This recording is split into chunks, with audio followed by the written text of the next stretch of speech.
pagi-pagi dengan riang hati, ayo teman-teman kita sekolah.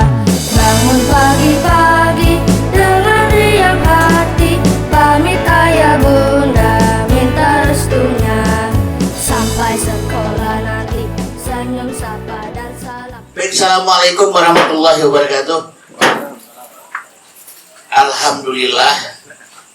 Alhamdulillahilladzi hadana li hadza wa ma kunna linahtadiya laula an hadana Allah. Asyhadu an la ilaha illallah wahdahu la syarika lah wa asyhadu anna Muhammadan abduhu wa rasuluhu la nabiyya ba'da. Allahumma shalli wa sallim ala nabiyil karim sayyidina Muhammadin wa ala alihi wa ashabihi wa man tabi'ahum bi ihsan ila yaumil din. Faqala Allah Ta'ala fi kitabihil karim, a'udzu billahi minasyaitonir rajim. Bismillahirrahmanirrahim. Ya ayyuhalladzina amanu qu anfusakum wa ahlikum nara. Sadaqallahul azim. Ya baik, alhamdulillah para ayah sekalian, kita lanjutkan kembali sebuah lanjutan yang barangkali gak akan ada habis-habisnya di dalam memahami tauhid dan implikasinya, implementasinya dalam kehidupan sehari-hari.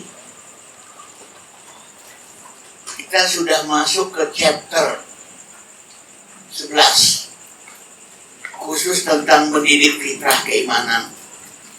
Dan kita nggak tahu fitrah keimanan ini mau akan sampai chapter berapa. Kenapa? Agar kita mengerti betul iman itu implikasinya sangat luas banget. Terlalu banyak orang yang kemudian kalau bicara akidah, bicara tauhid itu nggak paham implikasi. Karena implikasinya nggak paham, dia merasa persoalan tauhid ini persoalan sederhana yang bisa diabaikan, dikesampingkan atau dikebelakangkan. Gitu. Ini seringkali sadar-sadar. Kadang-kadang orang bicara tauhid berarti bicara tentang mazhab-mazhab intiqodiyah. Apa itu Ahlussunnah wal Jamaah? Apa itu Murji'ah? Apa itu Jabariyah? Apa itu Syiah? Gitu ya. Terus mau bahas apa lagi ya?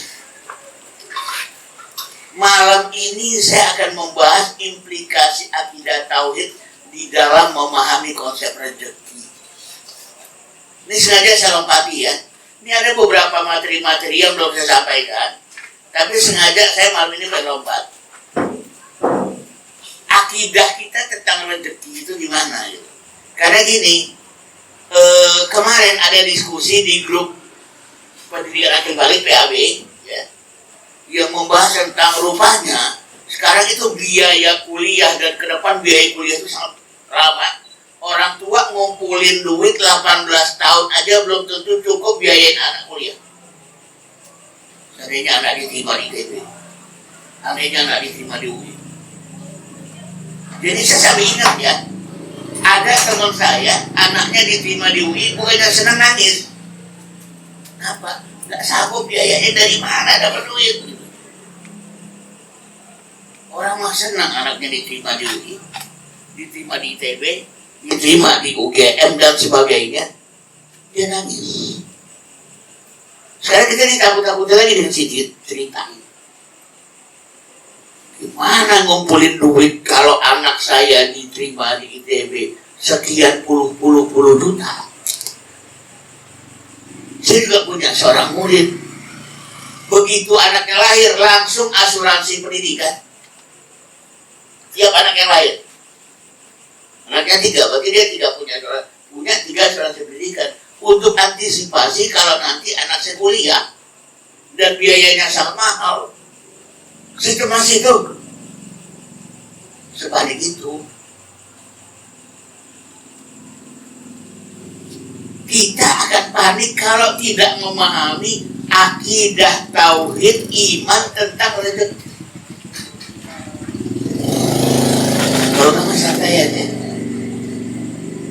Saya dari dulu ya gak punya asuransi apapun, gak nyiapin tabungan apapun. Anak saya kuliah aja tuh. Waktu S2 di ITB 13 juta satu semester. Kuliah aja. Nah begitu.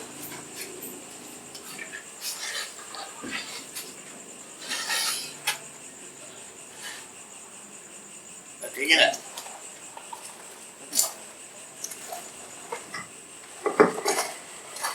Oke, kita tunggu sebentar ya. Ada kali nggak?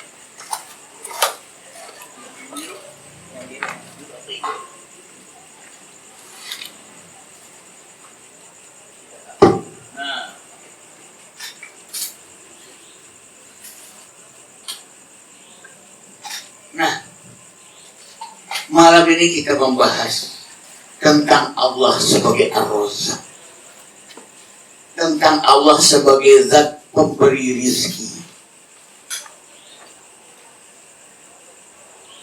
Di media sosial pernah dikasih tebakan-tebakan. Malam apa lawannya? Siang. Langit lawannya bumi, hitam lawannya putih dan sebagainya. Miskin lawannya, kaya lawannya miskin. Enggak, ternyata kaya lawannya cukup. Sebegitu rupa Allah menyiapkan rezeki manusia sehingga lawannya kaya mah cukup, bukan miskin. Miskin disebabkan oleh variabel-variabel kelakuan manusia sendiri. Bukan kehendak Allah membuat manusia itu ada miskin. Selama nyawa masih ada, Allah bilang Allah akan cukupkan rezeki manusia. Jadi dia adalah sang pemberi rezeki Ar-Razzaq. Mari kita sadari ini. Sekali lagi kita berpegang pada kesimpulan, pada prinsip yang paling dasar banget. Dia yang menciptakan kita, kan gak mungkin juga dia yang tak menyiapkan rezeki bagi kita. Mari memahami sifat-sifat wajib dan sifat-sifat mustahil bagi Allah itu sendiri, gitu. Manalah mungkin kita ini bukan kehendak kita tercipta, kita ini bukan kehendak kita untuk lahir ke bumi. Ini benar-benar merupakan takdir Allah. Gak mungkin pula Allah gak menyiapkan rezeki bagi kita. Bahkan beberapa ulama mazhab berbeda pendapat. Ada yang mengatakan rezeki itu bahkan kalau gak dicari-cari juga datang. Imam Malik misalnya. Tapi Imam Syafi'i mengatakan enggak, rezeki itu ada, tapi mesti diusahakan. Cuman berbeda pandangan tentang dia diusahakan apa enggak. Kalau adanya mah pasti. Lalu suatu ketika Imam Syafi'i cari nafkah, lalu kemudian dia beli kurma. Kurma itu dibawa ke Imam Malik. Tuh kan Ustaz, memang harus berusaha buat bisa dapat kurma. Yuk kita makan Ustaz itu. Enggak tuh, datang sendiri ke saya. Tetap ada perbedaan pendapat tentang itu. Kenapa Imam Syafi'i berusaha untuk bisa beli kurma? Terus kan dia bawa ke Imam Malik. Ya benar juga Imam Malik bilang, tuh kan datang sendiri. Ketawa dua-duanya habis itu. Kebetulan Imam Malik adalah guru utama dari Imam Syafi'i. Mari kita sadari itu. Saya sering nonton film Geographic ya. Wow, ya, National Geographic Wow. Betapa rezeki Allah itu memang dia siapkan.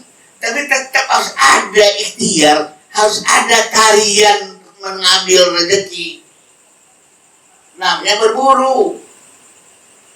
Bagi saya berburu itu bukan perjuangan untuk mendapatkan rezeki, tapi tarian untuk mendapatkan rezeki. Karena apa? Itu kenapa itu binatang yang diburu ada aja melipir? Saya juga bingung. Kenapa sih nggak ngikut rombongan aja kita? Misalnya kayak gini, singa mengejar kawanan zebra. Nah kenapa ada tuh satu yang belok? Makanya Rasulullah mengatakan, Innama ya'kulu dhabi minal ghanamil qasiyah. Serigala itu cuma makan domba yang terpisah dari rombongan. Jadi selalu ada yang terpisah dari rombongan tuh ada. Kalau nonton National Geographic Bali itu iseng amat sih gitu. Udah tuh yang lain pada lari, yang satu belok. Ya udah dikejar lah oleh itu singa ya atau harimau itu. Dan itu udah hampir dipastikan dapat. Sendirian dikejar, ditompok, dan selalu yang diambil itu digigit itu bagian tengkuk. Dan gak akan lepas.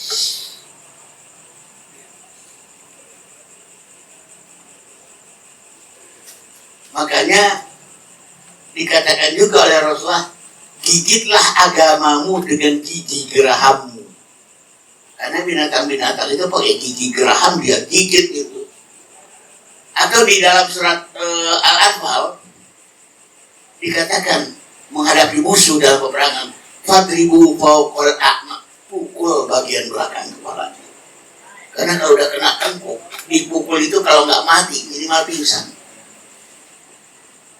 Persis banget seperti ayat Al-Quran, apa yang dilakukan binatang-binatang itu dia berburu.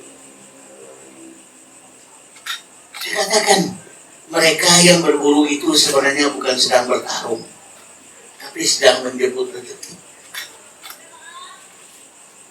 Pertarungan pada hewan itu untuk perebutan wilayah, bukan untuk ambil rezeki. Makanya singa yang ngejar rezeki itu singa betina. Nah, kalau untuk pertempuran itu singa jantan, itu memperebutkan wilayah. Saya bahkan melihat ya, pada hewan tidak ada hukum rimba. Hukum rimba mah adanya pada manusia. Pada hewan itu adanya hukum rantai makanan.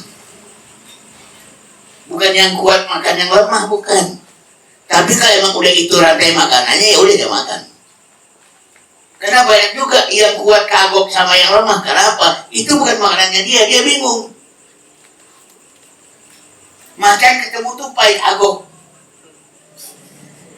Jadi kabur dibuat tupai bisa, macan kabur dibuat tupai itu biasa dalam National Geographic. Kenapa? Kan tupai itu kecil, macan itu gede gitu. Cuman masalahnya tupai itu bukan bagian dari rantai makanannya dia. Yang hukum rimba itu cuman pada manusia sebenarnya. Si kuat menindas yang lemah itu pada manusia. Mari kita pahami. Jadi kesadaran tauhid dulu. Sebelum kita mencoba menyebut rezeki Allah, bagaimana cara pandang kita tentang rezeki itu sendiri. Kemudian rezeki hamba itu tadi pasti dicukupkan.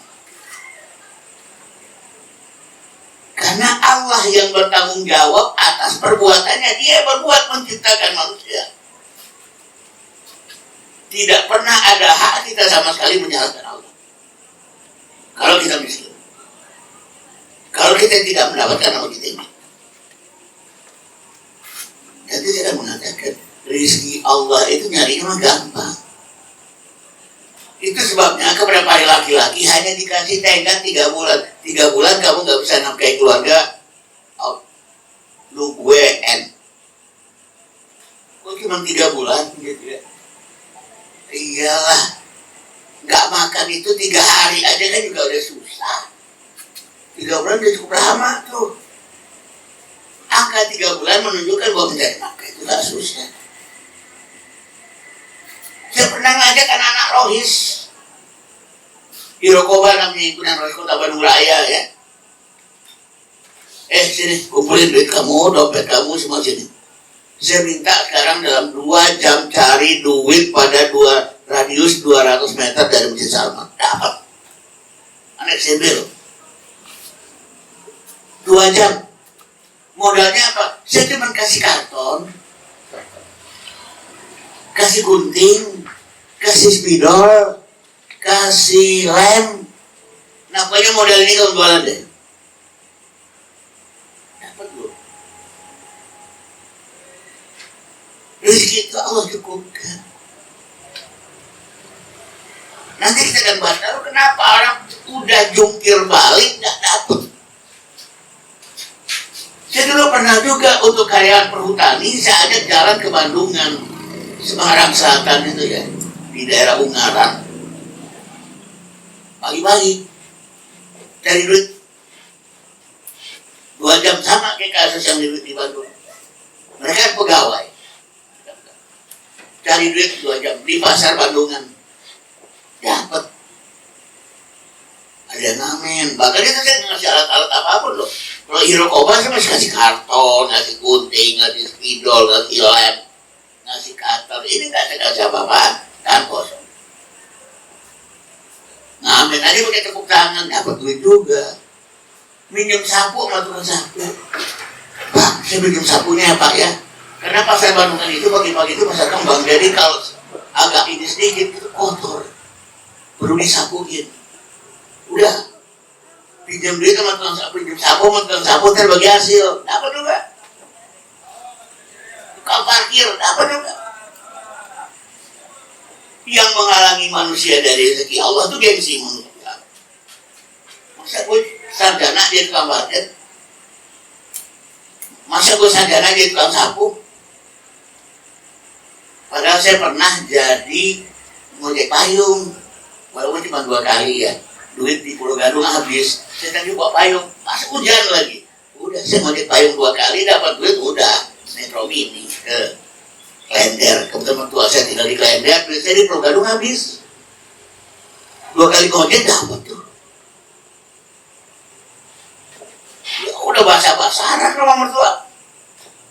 Namanya payung saya dipinjam sama orang. Terus Allah gitu. Dan ingat menjadi bagian dari akidah. Pasti cukup. Ini seringkali soal mendefinisikan cukup. Saya agak terenyuh satu ketika di awal COVID ya. Pak Isnan, Pak Marsahid pasti kenal Ayah Kholik, Muhammad Kholik.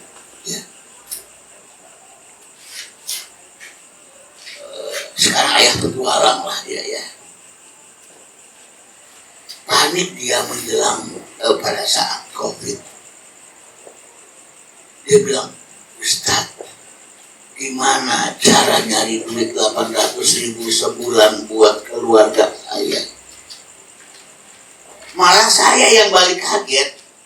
Beneran Pak Holik cuma 800.000. Gak kebayang di kepala saya.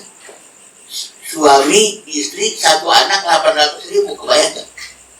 Tapi dia bilang begitu. Bagi orang Jawa itu mungkin. Bagi orang Jawa itu mungkin. Mereka terbiasa hidup sederhana. Saya yang orang Padang gak kebayang gimana beli rendangnya gitu kan. Orang Jawa masa tahu sekali makan ayam juga dia senang-senang aja. Jadi pertanyaan Ayah Kholik waktu itu, gimana cara nyari 800.000? Jadi bicara tentang cukup itu seringkali soal perspektif. Saya tuh kaget. Oh, pantasan UMR Sleman cuma 1.600.000 dia bilang. Ternyata 800.000 cukup Pak. Karena dia rasa tanggung jawabnya mengejar 800.000 sebulan, akhirnya dia berpikir keras, akhirnya dia berbisnis terasing. Gak disangka-sangka, bukan sekedar cukup, tapi bisnisnya sukses. Sekarang dia udah pindah ke Purbalingga, tapi ke Gunung Selamat ya, di kaki Gunung Selamat. Dan dia meneruskan bisnis telur asinnya, sambil dia juga berkiprah sekarang pendidikan akil balik berbasis petualangan.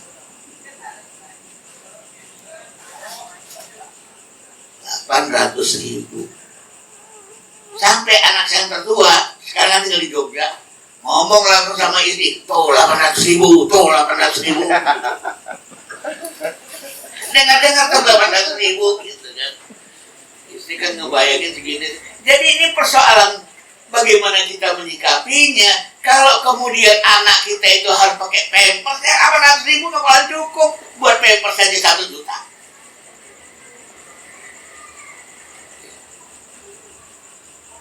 Seorang adik saya, dia biasa hidup dengan kemewahan. Begitu COVID, gimana? Masih bisa bertahan kamu? Bisa. Kenapa?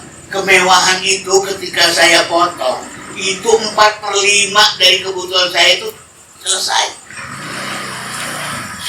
Ya iyalah, minum di Starbucks, teh tawar aja 20.000. Berapa kita nggak tahu tuh. Saya alhamdulillah dari dulu yang paling nggak suka itu dengan Starbucks. Sebelum dia pro LGBT, bocor nggak suka. Apalagi sejak dia pro LGBT ya. Lah saya mah kalau minum di Losmen Mas gentong tehnya gratis lagi.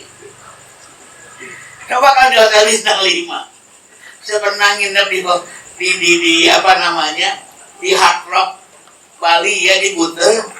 Ya Allah, minum sore teh segelas puluhan ribu.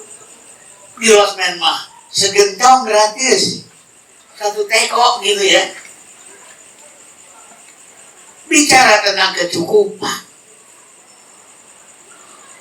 itu bicara tentang kebutuhan, bukan keinginan.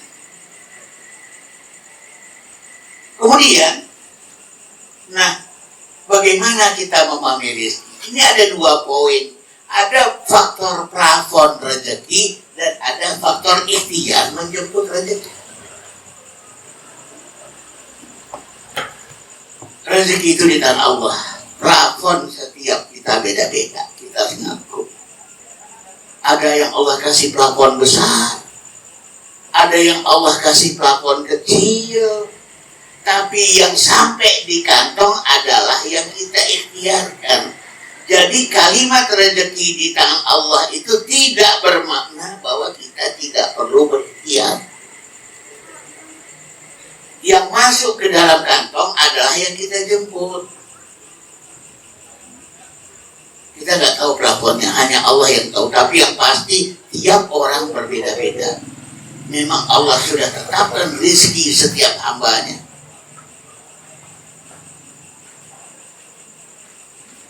Tapi bisa ada Allah kasih rezeki dengan plafon besar, tapi masuk kantong kecil. Allah kasih rezeki dengan plafon kecil, tapi masuk semua ke kantong. Jika yang plafonnya kecil malah lebih kaya daripada yang plafonnya gede. Bisa tergantung ikhtiarnya dia gimana. Dan kita nggak tahu. Saya hanya punya ketakutan.